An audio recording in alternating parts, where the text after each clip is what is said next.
फिलिस्तीन में परिस्थितियां बदल रही हैं। गाजा में जो लड़ाई हमास के पक्ष में जैसे ही मुड़ी, जैसे ही इजराइल पीछे हटने लगा, वैसे ही जो दूसरा इलाका फिलिस्तीनियों का है वेस्ट बैंक, वहां पर भी वही घटनाएं होने लगी जो गाजा में हो रही थी। आपको बताते चलें कि उत्तरी गाजा पे आईडीएफ ने कहा था, इजरायली डिफेंस फोर्स ने, नेतन्याहू ने यह दावा किया था कि उत्तरी गाजा में उसका पूरा के पूरा उसका अधिकार है। लेकिन पिछले दिनों क्या हुआ? पिछले दिनों उत्तरी गाजा से इजराइल खदेड़ दिया गया।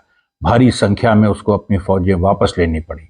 और जो कल की घटना है 3 फरवरी की, उसमें फिर से कोशिश की आईडीएफ ने, वहां पर बेतलहिया एक जगह है, बेत हनून एक जगह है उत्तरी गाजा में, वहां पर प्रवेश करने की कोशिश की।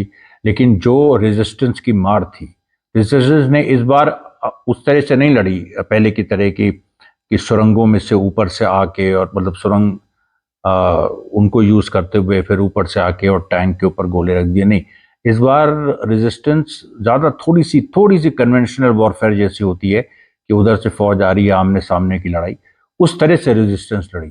और ये एक नई बात है, क्योंकि रेजिस्टेंस के बारे में कहा जाता है, फिलिस्तीनी रेजिस्टेंस के बारे में, हमास के बारे में, कि ये आमने सामने की लड़ाई नहीं लड़ पाते, ये गुरिल्ला वॉर अच्छे लड़ लेते हैं, लेकिन आमने सामने की लड़ाई नहीं लड़ पाते। लेकिन उन्होंने कल दिखाया इस बात को कि आमने सामने की लड़ाई जो उत्तरी गाजा में हुई, बेत हनून में, उसमें उन लोगों ने सीधे सीधे इजराइल के मतलब जिसको कहा जाए कि जो ज़्यादा ट्रेंड सोल्जर्स हैं, जो ज़्यादा हथियार भी जिनके पास है, सब कुछ है, लेकिन उनको एक फॉर्मेशन की लड़ाई में उनको पीछे किया। ये एक मिलिट्री हिस्टोरियन जिसको वॉर ऑफ पोजीशंस कहते हैं, कि सीधी सीधी जो आमने सामने की लड़ाई होती है, तो आमने सामने की लड़ाई में इस तरह से इसको पीछे करना, ये मेरे ख्याल से एक बड़ी ही एक नई परिघटना है। दूसरा, जैसे मैंने कहा कि वेस्ट बैंक में जो और ज़्यादा इजरायली सेना को सीधे नुकसान पहुंच रहा है, क्योंकि वेस्ट बैंक में आप याद रखिए, हमास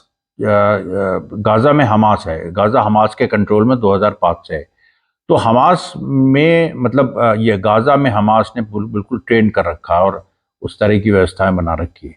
लेकिन वेस्ट बैंक पैलेस्टीनियन अथॉरिटी के अंडर है, जो इजराइल की तरफ ज़्यादा झुकता है, और कभी कभी ऐसे काम भी करता है जो पैलेस्टीनियन रेजिस्टेंस के खिलाफ होते हैं, खुल के करता है।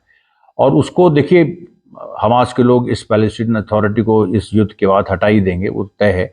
लेकिन अभी जो वेस्ट बैंक में उस तरह के सुरंगों का नेटवर्क नहीं है, उस तरीके से जो जो लड़ाई गाजा में लड़ रही है, उस तरह से वहाँ के फाइटर्स ट्रेंड भी नहीं है। वहाँ क्या है कि ऐसे मोहल्ले हैं, कुछ गांव हैं, कुछ जूइश सेटलमेंट्स हैं, और वहाँ पर इजराइल फिलिस्तीनी जो मोहल्ले हैं उन पे हमला करता है, लोगों को अगवा कर ले जाता है, उनमें कुछ लोगों को मार देता है, कुछ लोगों को उठा ले जाने की कोशिश करता है। और एक लंबे समय से इजराइल ये करता आ रहा है। लेकिन उसका विरोध पहले होता था वेस्ट बैंक में जन आंदोलन के माध्यम से।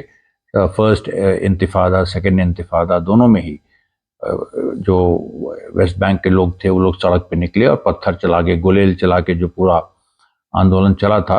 लेकिन आर्म्ड स्ट्रगल, यानी सशस्त्र हथियार लेके लड़ना और एक लंबे समय तक हथियार लेके लड़ना, थोड़ी बहुत घटनाएं होती थी, लेकिन एक लंबे समय तक बकायदा यूनिट्स बना के कि भाई 5 लोगों की यूनिट ये काम करेगी, 5 लोगों की यूनिट यहाँ से मारेगी, 5 लोगों की यूनिट वहाँ से मारेगी, इस तरीके से ट्रेंड तरीके से वेस्ट बैंक में सशस्त्र संघर्ष नहीं हुआ था। और ये पहली बार ये हो रहा है, और ये इजराइल के लिए बहुत बड़े खतरे की घंटी है। और इसीलिए जो इजराइल के जो डिफेंस मिनिस्टर हैं, उन्होंने कहा, एक अपने मतलब गीदड़ भभकी दे रहे थे, लेकिन उसी में सच्चाई भी बोल गए, जैसे होता है।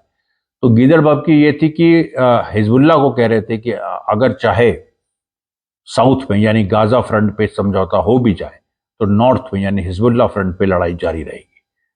तो इसमें लेकिन ये बोल गए गलत बात जो इनको नहीं बोलनी थी, कि साउथ में फिलिस्तीन में लड़ाई बंद होने की बात कौन कर रहा है? तुम्हारा प्रधानमंत्री तो कस्में खा रहा है कि जो साउथ की लड़ाई है इसको हम जीतेंगे, इसको और बढ़ाएंगे, हमास पे हम कब्जा करेंगे, गाजा पे हम कब्जा करेंगे। लेकिन तुम्हारे मुंह से डिफेंस मिनिस्टर ये बात निकल गई कि साउथ में तुम लोग भी एक कहीं ना कहीं रास्ता ढूंढ रहे हो बाहर निकलने का। धन्यवाद साथियों, बहुत बहुत धन्यवाद।